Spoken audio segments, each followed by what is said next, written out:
Assalamualaikum warahmatullahi wabarakatuh. Selamat datang kembali di channel YouTubeku Dapur Sederhana. Pada kali ini saya akan berbagi resep cara membuat risol yang super ekonomis tapi hasilnya memuaskan. Nah, di sini saya tanpa menggunakan telur tapi hasilnya tetap lentur, lembut dan tidak mudah sobek.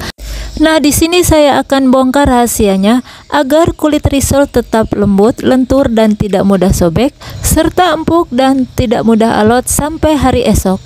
Nah, bagi yang penasaran, mari ikutin terus videonya hingga selesai.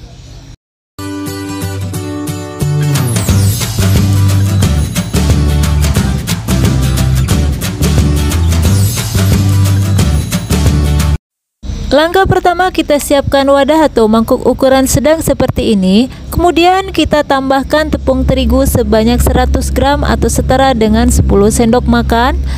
Terigu yang digunakan bebas ya teman-teman. Di sini saya menggunakan terigu merek segitiga biru. Kemudian kita akan tambahkan tepung tapioka sebanyak 50 gram atau setara 2 sendok makan. Tambahkan seperempat sendok teh garam, seperempat sendok teh penyedap dan setengah sendok teh gula pasir. Lalu kita akan tambahkan air sebanyak 300 ml dan kita akan menuangnya secara bertahap seperti ini ya teman-teman. Sambil kita campurkan semua bahan dan sambil diaduk-aduk terus sampai benar-benar putih kental seperti ini ya teman-teman. Nah, ini kuncinya atau rahasianya agar kulit risol nanti tidak mudah sobek dan tetap lentur. Jadi kuncinya dari cara kita mengadoninya harus benar-benar butuh kesabaran dan harus menghasilkan tekstur yang benar-benar putih, kental dan berjejak. Diibaratkan kayak kita membuat bolu ya. Nah, bagi teman-teman yang ingin membuat dalam jumlah yang banyak, itu diwajibkan harus pakai mixer ya, agar benar-benar menghasilkan putih, kental dan berjejak.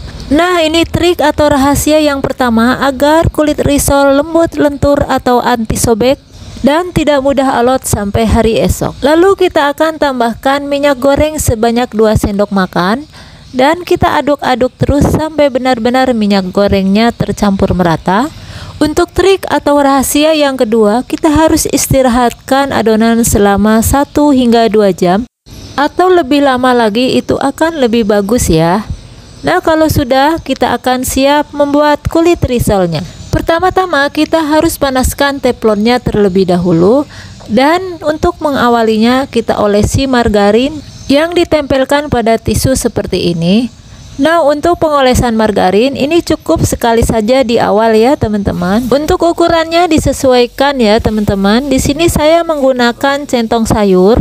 Setiap penuangan 1 centong sayur. Untuk lamanya pemanggangan kurang lebih 2 menitan saja ya. Nah, ini kelihatan benar-benar sangat mudah sekali ya teman-teman. Hanya 2 menit saja sudah bisa terlepas dari teflonnya ya. Dan lakukan terus hingga benar-benar adonan selesai. Oh ya, hampir lupa, untuk penambahan tepung tapioka di awal dan penambahan minyak goreng tadi, itu juga bisa membuat kulit risol lembut, lentur dan tidak mudah sobek. Untuk keempat trik atau rahasia ini, semuanya saling berkaitan atau saling melengkapi. Nah, teman-teman bisa lihat sendiri ya, kalau dari tekstur adonannya itu bagus dan dari keempat yang tadi itu saling melengkapi, ini benar-benar terlihat hasil akhirnya memang benar-benar memuaskan ya. Ini terlihat sekali lembut, lentur dan tidak mudah sobek. Walaupun diremas-remas sekuat tenaga, tetap akan kembali seperti semula ya. Nah, ini terlihat benar-benar lembut, lentur dan tidak mudah sobek.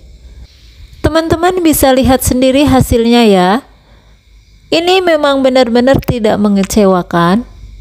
Walaupun diremas bolak-balik seperti ini, padahal ini meremasnya sampai sekuat-kuatnya ya, tapi hasilnya akan kembali seperti semula, tetap lentur, lembut dan tidak mudah sobek. Kemudian kita akan isi kulit risolnya ya. Untuk isiannya itu sesuai selera teman-teman ya. Di sini saya menggunakan ayam suwir dan dicampur dengan sayuran seperti wortel dan kentang. Nah, untuk teman-teman bisa menggunakan telur atau sayur yang lain. Untuk cara menggulungnya teman-teman bisa lihat sendiri di video ya.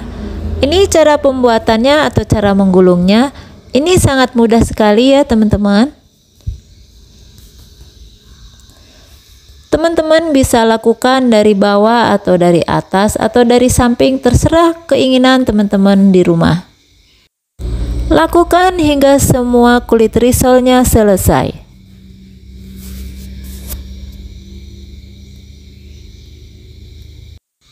Lalu kita siapkan bahan pencelupnya. Di sini saya gunakan tepung terigu dan air biasa saja. Kita aduk kental seperti ini untuk bahan pencelupnya ya. Celupkan seperti ini, lalu kita baluri atau kita gulingkan ke tepung panir. Untuk tepung panirnya disesuaikan dengan selera, mau yang warna putih juga tidak apa-apa ya teman-teman. Untuk tepung panirnya lebih baik di blender dulu ya teman-teman, agar warna akhirnya nanti lebih cantik. Nah ini sudah selesai semua. Nah ini 100 gram bisa menghasilkan 12 pieces ya. Kalau sudah selesai kita akan siap goreng ya teman-teman. Siapkan minyak yang sudah panas. Kalau minyak sudah panas, kita turunkan ke api sedang cenderung kecil. Karena ukuran minyaknya tidak cukup, jadi saya goreng sebagian dulu ya. Dan jangan lupa untuk volume apinya jangan sampai besar ya. Yang ditakutkan nanti akan rawan gosong ya. Untuk lamanya penggorengan itu tidak terlalu lama ya teman-teman. Ini cukup sekitar kurang lebih 5 menit saja. Karena untuk pembuatan risol ini isiannya sudah matang ya. Jadi kita hanya mematangkan luarnya saja. Dan untuk kulit risolnya juga sudah matang. Jadi kita tidak perlu lama-lama ya teman-teman. Nah teman-teman bisa lihat sendiri ya. Di saat digoreng di minyak yang panas, kulit risolnya tetap utuh dan tidak sobek ya teman-teman. Nah jadi teman-teman perlu perhatikan step demi step yang sudah saya kasih tahu tadi, harus benar-benar diingat dan harus dicatat. Kalau sudah kering atau sudah matang, kita akan angkat dan kita tiriskan dulu. Lalu kita akan goreng semua sisa risol yang tadi. Nah ini sudah matang semua ya. Teman-teman bisa lihat sendiri hasilnya. Ini tidak ada yang mengecewakan sama sekali. Ini tidak ada yang retak, tidak ada yang belah ya. Ini mulus. Hasilnya cantik ya teman-teman. Nah ini kita akan tes. Wow, hasilnya benar-benar lembut, empuk di dalam ya teman-teman. Pokoknya teman-teman wajib cobain deh, karena resep ini anti gagal banget. Karena resep ini sering diulang-ulang, hampir 2 hari sekali saya buat risol untuk dagangan dan untuk cemilan di rumah ya. Agar tidak gagal dalam mempraktekannya nanti, teman-teman harus ikutin step demi stepnya tadi ya. Nah sampai di sini dulu ya, selamat mencoba. Kita akan bertemu di video berikutnya. Wassalamualaikum warahmatullahi wabarakatuh.